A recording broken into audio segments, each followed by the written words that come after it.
What are some of the factors behind our poor childhood outcomes, the long-term health of our children, and what can we do to improve that? I'm Dr. Jeff Cumro, and in our clinic, we ultimately work to, build the brain function, build the body function, and then supply the energy that we need to get those areas to function as well as possible. And over the past 15 years, I've been blessed to work with thousands of people and help them accomplish those goals. So no matter what environment they're in, whether they're trying to learn, whether they're trying to improve their career, or whether they're just at home relaxing with the family, they can get the outcomes that they want.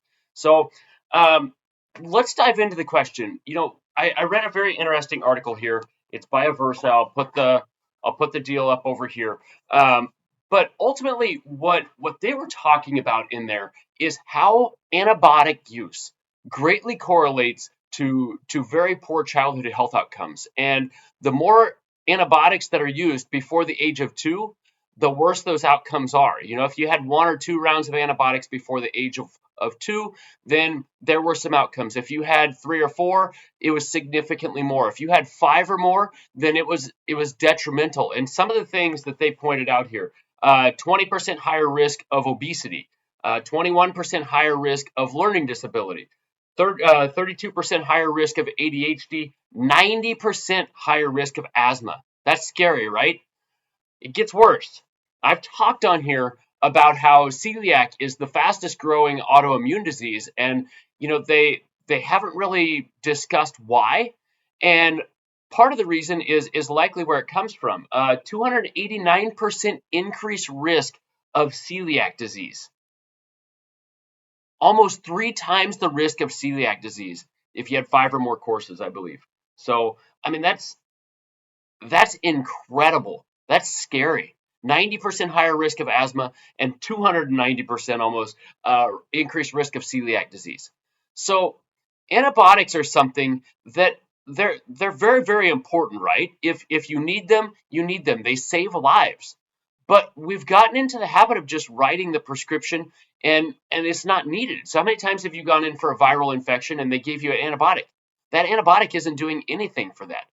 And that's something that it's it's dangerous, in all honesty. It's not dangerous to you right now, but it's dangerous in the future, because as we start to get, more of those bugs that are exposed to those antibiotics, they start to build resistance to them. And those resistant antibiotics, bugs that are resistant to antibiotics are killing a lot of people. I mean, they're saying, what was it? COVID killed 1 million, and I think they said, annually it'll kill, like, the antibiotic resistance will kill 10 million people by 2050, I think is what the stat that I read was. That's incredible. 10 times the number of COVID per year. And that's just because the antibiotics aren't going to work anymore. At some point, they're going to cease to work because we've used them too much. And agriculture, as far as the obesity risk goes, we've known this for a long period of time. They give them to animals that are in feedlots because they gain weight faster, and they're raised in poor conditions, so they're more likely to get different types of infections and different things like that. So the big question here is, what can you do to improve your immune function? And there are different things that you could do. And obviously, anything that you could do to build your stress resilience is going to help you. Eating a healthier diet, getting better sleep, managing your stress better. And one of the things that a lot of people don't realize is that ultimately is what chiropractic does. It helps you manage your stress better. When we adjust you, it helps to take stress not only off the area that we're working on, it decreases pain, it decreases inflammation, it decreases the resources that need to be dedicated to that area. And you can use those resources for other areas, but it also improves our ability to feel. And that proprioception, that ability to feel your body in space. So if you close your eyes, you still know where your arms and legs are. That's an important part of your stress response. Why is that an important part of your stress response? As you use that feeling, it helps to stimulate the different parts of the brain that will end up turning down the stress response. And the insular cortex is the area of the brain that does it.